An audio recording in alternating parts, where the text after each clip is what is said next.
Hello, नमस्कार, good morning. कसे आहात?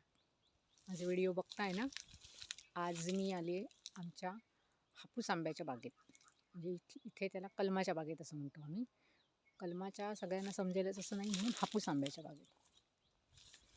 असंच सगळीकडे मोहोर आला आहे, तर बघूया तरी किती मोहोर आला आहे तो. तर सगळी झाडं खूप छान मोहरलीत, मस्त मोहोर आला एकदम. मोहोर बघूनच एवढं समाधान वाटतंय. आणि जे निसर्गाने पदरात घातलं आहे त्यात समाधान मानणं ही कोकणी माणसाची वृत्ती आहे, प्रवृत्ती आहे. तर हे सगळ्यांनी आम्हा कोकणी माणसांकडनं शिकण्यासारखी गोष्ट आहे की कारण कसं असं का म्हणते मी की 5 वर्षापूर्वी एक मोठं वादळ झालं कोकणात. आणि ऐन सीझनचा आंबा सीझनचा शेवटचा टप्पा असतानाच ते वादळ झालं.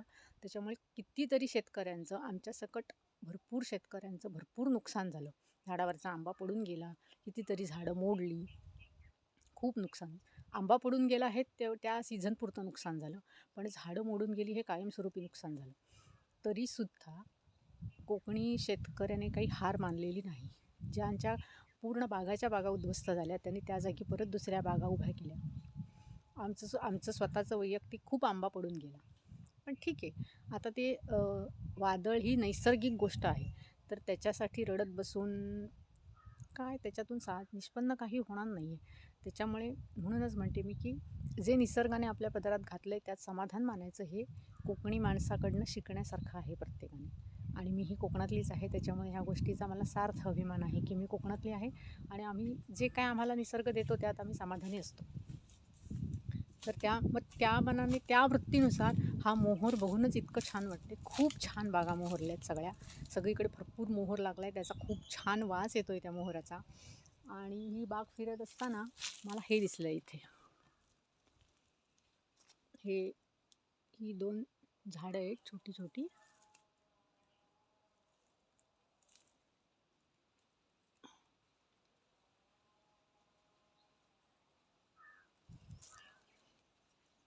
हे एक आहे छोटूसं.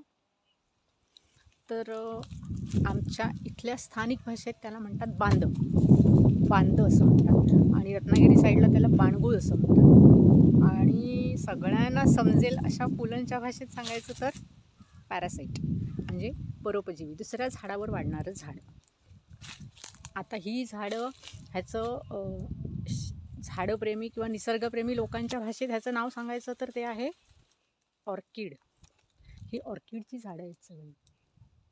आणि ह्याला खूप छान म्हणजे एक फिकट पिवळसर रंगाची, आणि त्याला असे वरती डॉट डॉट असतात लाल लाल रंगाचे, अशा रंगाची एक निळसर रंगाची, निळसर पांढरट अशी मिक्स असतात, एक डार्क निळ्या रंगाची, अशा रंगाची त्याला फुलं येतात खूप छान छान.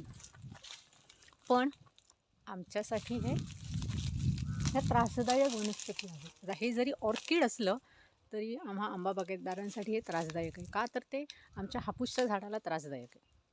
त्याच्यामुळे आमच्या आता हे झाडाच्या ह्या खोडातून हे रस शोषून ही वनस्पती वाढली आहे त्याच्यावर.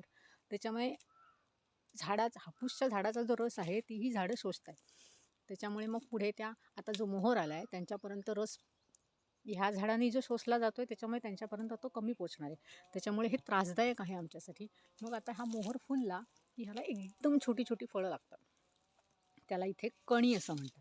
ती कणी अगदी छोट्या मोत्या एवढी असते, एकदम छोटे मोती असतात ना त्याच्या एवढी. आणि थोडीशी वाढली की ही झाडं सगळी हलवायचं काम करतात, हलवतात जोरात की ती त्यातली जी खराब कणी असेल ती पडून जाते आणि चांगला आंबा पूर्ण झाडाला शिल्लक राहतो.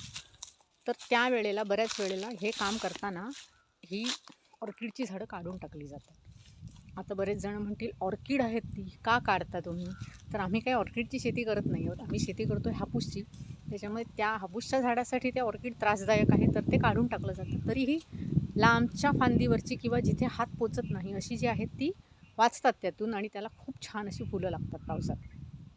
कोकणात प्रचंड पाऊस असतो, त्याच्यामुळे ह्या वर्षीच्या पावसात जर मला शक्य झालं तर मी ती फुलं नक्की दाखवेन तुम्हाला ऑर्किडची. आता माझ्याकडे किती प्रकारची इथे बागेत अवेलेबल असतील, फुललेली असतील, तेवढी सगळी दाखवण्याचा नक्की प्रयत्न करेन. तर ही आमची आता मी बाग दाखवते तुम्हाला आमची हापूसची. मी ह्या एका झाडाजवळ आले, इथे ऑर्किड दिसलं म्हणून ते दाखवायला आले. आता बाग दाखवते. हे इथून सुरुवात आहे. हे इथे हद्द दिसते इथे घातलेली. ह्याला आम्ही म्हणतो गडगा. ह्याला गडगा असं म्हणतो, म्हणजे कंपाऊंड, स्थानिक भाषेत गडगा. आणि ही आता इथून बागेची सुरुवात आहे. हे इथे एक झाड आहे. ही छोटी छोटी झाडं आहेत, खूप वाढलेली अशी नाही आहेत, मोठी अशी. एक मोठं झाड आहे इथे. मग इथून ह्या वरचा हा बागेचा शेवट आहे. इथे छोटी छोटी झाडं आहेत आणि जसं जसं घराकडे जातो आपण तशी तशी मोठी मोठी झाडं दिसत जातात. मोठे मोठे वृक्ष झालेत तेवढे. तर हा जो मोहर दिसतोय इथे, हा काही दिवसापूर्वीचा आहे आणि हा आत्ता येतोय. हा काही दिवसांपूर्वीचा आहे आणि हा आत्ता जस्ट येतोय बघा. या फांदीतून हे सगळीकडनं हे तुरे आलेत, हा मोहर आहे. आणि मग हा वाढला की एवढा आणि मग एवढा. आणि ह्याच्या पुढची स्टेज म्हणजे ह्याला ती मी जे मगाशी म्हटलं कणी, ती कणी दिसायला लागणार त्याच्यावर आणि मग त्याचा आंबा होणार.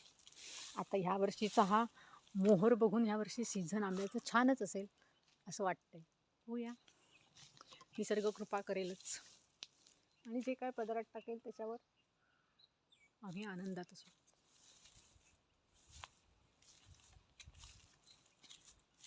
हा मोहर आहे सगळा. आणि हे माझ्या मागे एक मोठं झाड आहे हापूस. चेहऱ्यावर ऊन येते, मी जरा इकडे सावलीत जाते. हे बघा, हे एक मोठं झाड आहे. ही बाग अशी अशी पलीकडे तिकडपर्यंत, तिकडे खूप मोठी मोठी झाडं आहेत. आणि इथेही आता ही वरची छोटी छोटी होती, आता ही सगळी मोठी मोठी झाडं आहेत. ही अशी बाग इथपासून तर आमच्या खाली घरापर्यंत पसरलेली आहे. अशी ही पूर्ण मोठी बाग आहे. असं आहे. तर आता आंबा, आता हा मी मोहर दाखवला आहे. आता कणी लागली छोटी की परत एक व्हिडिओ करीन. तर माझे व्हिडिओ बघत राहा यूट्यूब आणि फेसबुकवर माझ्या व्हिडिओजना खूप छान रिस्पॉन्स मिळतो आहे तुमच्या सगळ्यांकडनं. तसाच रिस्पॉन्स यूट्यूबला पण द्या आणि माझे व्हिडिओ आवडले तर लाईक आणि सबस्क्राईब करायला विसरू नका. बाय.